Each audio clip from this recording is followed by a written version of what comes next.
Hello， 大家好。2020年注定是不平凡的一年。这一年除了病毒肆虐、经济衰退外，还有加拿大火爆的房产市场。这一年房产销售猛增，打破了许多记录。这一切呢，也给加拿大买房和没买房的人带来了焦虑。根据加拿大房地产协会周五发布的数据，12月房地产交易数量比2019年12月高出了47%。这是11年来最大的同比增长。与此同时，房屋基准价格上涨了13%。加拿大上一次出现类似的房地产狂潮是在2016年。然而，这次加拿大最贵的两个房地产市场温哥华和多伦多却没有出现房产快速升值。目前快速升值的地区都是一些房价更容易接受的地区，比如在多伦多的达勒姆和哈尔顿地区。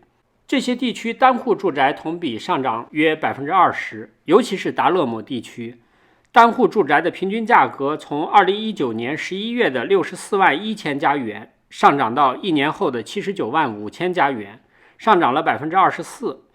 疫情爆发后，为了寻找更大、更便宜的房屋，大量城市居民涌向郊区。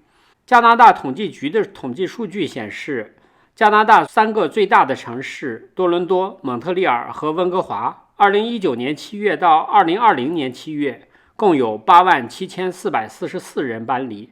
还有很多寻求更低价格的购房者，他们纷纷涌向了海洋省，这给当地的房地产价格带来了上行压力。加拿大统计局数据显示，以哈利法克斯为例，截止2020年7月的一年中，来自其他省份的人口净流入1584人。皇家地产周五发布的一份报告显示，哈利法克斯典型的简易别墅现在的价格为33万5744加元，上涨19%以上。当房价以每年超过20%的速度升值时，它就会侵蚀掉价格上涨之前市场存在的任何承受力。这种趋势引起了小城市人们的担忧。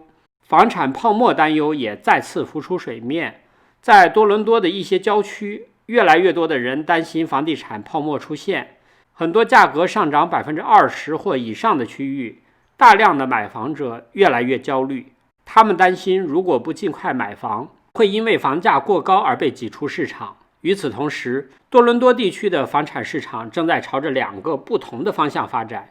郊区的房屋市场继续显示出强劲势头，而公寓市场已经出现疲软迹象。一方面，公寓市场销售量比去年增长了5%，而挂牌量比去年猛增了160%，供应量显著增加。虽然平均价格仍比去年上升了2%，但还是比第一季度的峰值下降了7%。更值得注意的是，多伦多市区的公寓市场目前比大多伦多其他地区的市场冷清得多，平均价格比去年下降了5%，比去年2月的峰值下降了10%。疫情爆发后，很多因素都不利于市中心的公寓市场。在家工作的新趋势促使很多人搬往郊区，新的短租法规和空置税政策，以及移民和外国学生的减少，都严重影响了市中心公寓的租赁市场。从图表中我们可以看到，挂牌租赁的数量仍在飙升，而中位数的租金却在下跌。虽然很多人都认为市中心的公寓市场会快速复苏，但从疫情来看却不容乐观。因为居家办公的比例越来越高，人们不必每天通勤到办公室，当然也就不再需要搬到离公司更近的公寓。即便加拿大疫苗接种计划进展顺利，最早也要在今年9月份才能完成接种任务。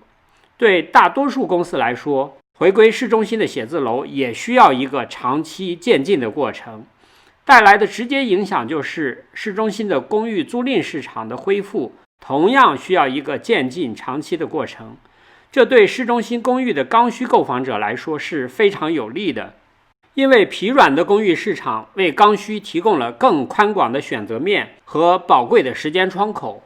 另一方面，单户住宅销售比去年增长了15%，挂牌出售的单户住宅房源减少了23%，供应趋势使平均价格比上一年上涨了14%。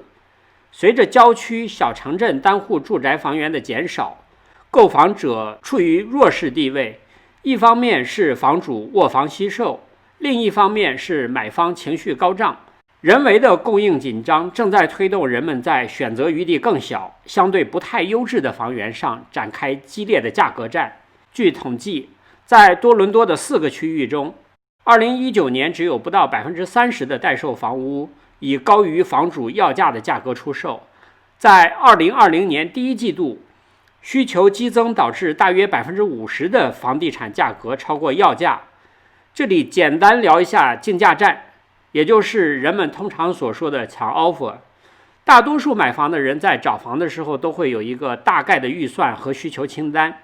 如果买家的预算是60万加元，他们可能不太会看标价70万加元的房子，他们可能大多会看一些50万到60万加元之间的房子。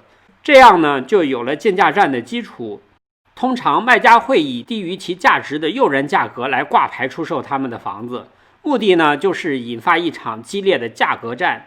比如一个买家认为他的房子可能卖到70万加元左右，如果他以59.9万加元的价格挂牌出售，会吸引所有预算在60至70万加元之间的买家。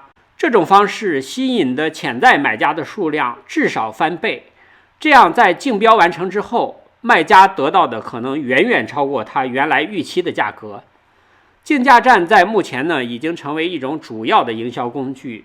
避免落入这个陷阱的最好办法呢，就是竞价之前认真的研究一下附近实际销售的情况，再考虑出价。如果遇到大量买家同时参与竞价，那就干脆袖手旁观吧。